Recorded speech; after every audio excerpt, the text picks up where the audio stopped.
it's a bit of a mess. This is going to be the second installment of Monthly Mastery. We're going to be looking at Chimera. I've already filmed a lot of the footage. However, I got to the point where with the new cards coming out in Age of Overlord, the deck changes quite a bit. So I've already played different variations so far. I've enjoyed all of them. However, I'm going to be looking at different things you can do with the deck going forward into this new format. The Chimera deck revolves around trying to get really strong fusioned monsters out. You use cards like Chimera Fusion to get that happening, which is a very, very strong card. The fusion summoning is not once per turn, and it does have an ability to come back from the grave if you control a Chimera King of the Phantom Beast. So you can fuse twice with this one card, making it really strong, especially going second and breaking boards with some of the Chimera cards. For you to be able to get Chimera Fusion, you'll be playing copies of Cornfield Cottle, and Cottle will be discarding itself to add a monster that mentions Chimera Fusion, and you'll be getting Mirror Sword Knight. You can normal summon Mirror Sword Knight, and it has an effect distributing for cost to special summon a monster that mentions Chimera Fusion. You're most likely going to be special summoning Big Wing Berthamont. Berthamont is going to on summon add you a Gazelle, the King of Mythical Claws, and Chimera Fusion, and this is where you go into your fusion summoning combos. So the most simple and the easiest combo you can do would be to activate your Cottle, which will be your 1-card starter. So you discard this to add your Mirror Sword Knight. Normal summon your Mirror Sword Knight, tribute it for cost to special summon your Big Wing Berthamont. With this being summoned, you can add a Chimera Fusion and or a Gazelle, King of Mythical Claws. I think it does actually mention a level 4 beast. If you're really cooking, you can find lots of different kind of beasts that you can add from this. However, we're going to do normal routes. Chimera Fusion, these two away for your King of the Phantom Beasts.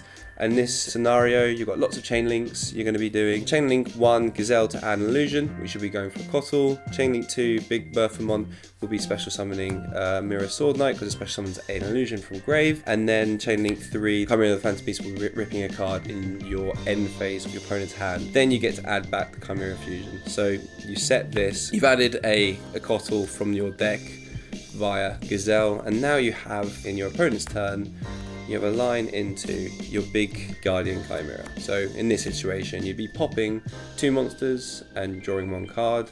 But as you can see, there's lots of combinations you can do here. I like decks that have 1-card starters, and Cottle is that 1 card, and it's just brilliant. And so is Mirror Sword Knight, especially if you open that and that can be your normal summon. It's hard to out it with books and whatnot because you can just tribute it for cost to get its effect going. Chimera cards also include Chimera the Illusion Beasts, Magnum the Reliever, the new one, Berthamont the Mythical King of Phantom Beasts. Lots of words again. Chimera the Illusion Beast is a OTK machine. It will attack as many times as materials you use for it, and with the deck you're able to get a lot of illusions to hand and on field, so you can make a lot of attacks with this. Magnum Reliever is a nice card, very underrated. Polys or Chimera Fusion in your grave, you're able to spin them back to the bottom of your deck to draw a card, or in your opponent's turn, when an effect's been activated, you can banish that fusion or poly to pop a card. So very, very strong. And then you've got this new card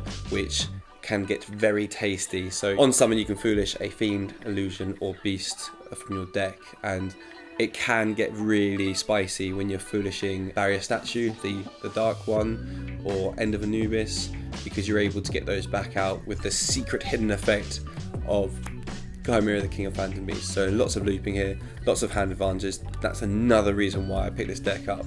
You can get a lot of follow-up. I did lots of net decking, did lots of YouTubing, came across a guy called Phantom YGO who had success with branded Chimera, and what we do with the branded Chimera is Branded Fusion is a 1-card starter for you, especially if you don't see Cottle or Mirror Sword Knight and you've got Branded Fusion and it doesn't get ashed, you can brand and fuse to make the Windrum. It's a really good card to have on the field because it helps with extra deck monsters the opponent controls. But you are sending a Gazelle with your Fallen of Albaz, and then Gazelle's the card that's going to search you the illusion monster. So Gazelle effect to add Cottle, boom. This goes straight into Cottle or Mirror Sword Knight, perfect. And also it doesn't hurt having a Mirror Jade to help with clearing boards, putting pressure on the opponent. Whenever I've played against branded decks, Mirror Jade's destruction effect is very nasty. But yeah, that's the brand fusion side of it. Very, very small engine actually, because you don't really need to play too many branded cards. Lots of people do think it's because there's more ways into brand fusion. I like the smaller amount because then I want to play other engines in the deck. I managed to get 5th in an OTS. I went X1, tiebreaker screwed me out of a 4th Euros invite, but I really enjoyed that day. I only lost against Sorsol because I got evenly matched one game, and then the lad top decks Long Young to extend further into plays, and it was like, We've got other engines. I initially started off with the Edge and Frightfur Patchwork engine to be able to get a lot of hand advantage, to use Poly with Edge and any beast to go into your Phantom, King of the Phantom Beast. My first list was with these cards, and it was so bricky, and there was so many cards. I think I had 47 in the deck. It was just too much going on. I ended up cutting this for a very long time. I tried it with the runic cards because, you know, sending Edge Imp with Hugin is really, really cool. But again, it felt like it was bricking a lot. And I've only recently come back to it with the new Horus cards. So we can talk about that a little bit later, but it's iffy, I feel. And then my most recent games I've been playing have been with the runic cards. It's all about control here. It's all about out-resourcing your opponent and making sure that they just can't play the game. Games last long. Games go to time. It's horrible. If you don't want to have too much of a break between games, this build is perfect. But the draws off Guardian Chimera into runic cards is just wow. I really, really like the engine. And also with the runic cards, you're getting an extra body on the field for your Guardian Chimera pops, going into Magnum the Reliever because it needs a special summoned extra deck monster and a monster in hand to fuse.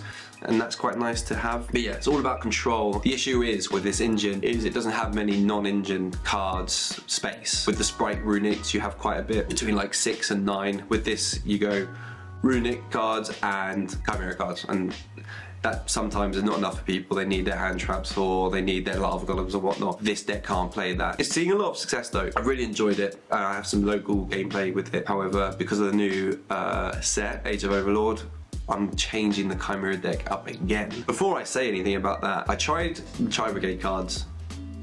2 combo for me. I really, really struggled. My friend tried to teach me, and yeah, I bought them and I've sold them. The last build, which this does incorporate the Edge Imp cards, the package cards, the poly cards, because I like sending Edge Imp off with MSETI. MSETI's nice, really good at OTKing. I haven't really fully utilize what the X deck can run, because there's a couple of cards that are going to lock you out of doing anything other than fusion summoning. If you're getting these early, going into like zombie, what's it called? Zombie vampire, you're able to mill, but you know, with Tear in the Fallen Man, you probably don't want to be doing that. So these are bodies, and you know, this one here,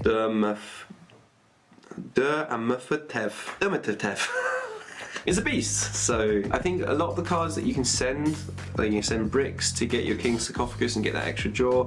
You can send Edge Imp with MSETI to get the Sarcophagus. A lot of the plays that I've been noticing is especially summoning Fenrir, getting Fenrir's second copy, and then sending off MSETI. So I don't neg too hard there. This is the list that I'm currently playing. I'm trying to play Chimera Horus, and I'm not too sure if it's better than the Brand of Fusion. I think with the OCG there was quite a lot of lists with Chimera cards and the Horus card, and very few with the branded cards, because they have Brand of Fusion limited to 1, which it would make sense not to really play. And that would be the Chimera engine. I managed to play it for about a month and I've really, really enjoyed it. I've done well in an OTS championship, coming 5th, unlucky with the tiebreakers, and that was with the branded engine, which is really, really, really fun. So I highly recommend playing the branded engine with the Chimera cards. I really enjoyed the runic variation at locals. If there was an OTS coming up anytime soon, I would be playing it if I didn't have my eyes on a different deck. Dabbled in the Horus engine too, which I think is the least favorite of the 3 engines that I played. If you like hand advantage and gaining lots of follow-up, this is a really good deck for you. However, some of the combos become very, very samey. It reminded me of a deck that I played. I think it was like the Scareclaw deck before the new support came out. It got quite boring, if that makes any sense. I get itchy feet after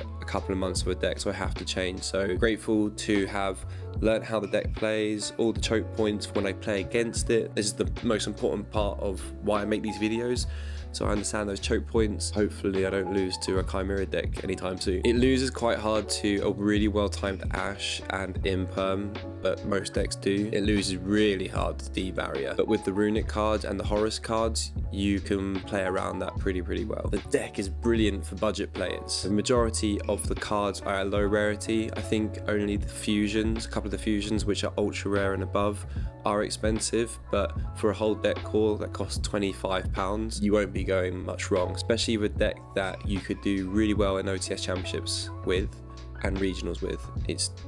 You can get good results there. I'm excited to try out a new deck now. I have my eyes on the Horus variations. There's a couple I want to try out. I think in about 3 weeks time we've got like a block of OTS championships coming up. Hopefully I can vlog them and take some Horus variation decks and hopefully do well. I hope you enjoyed the video. Drop a like and a comment. I'll see you in a bit.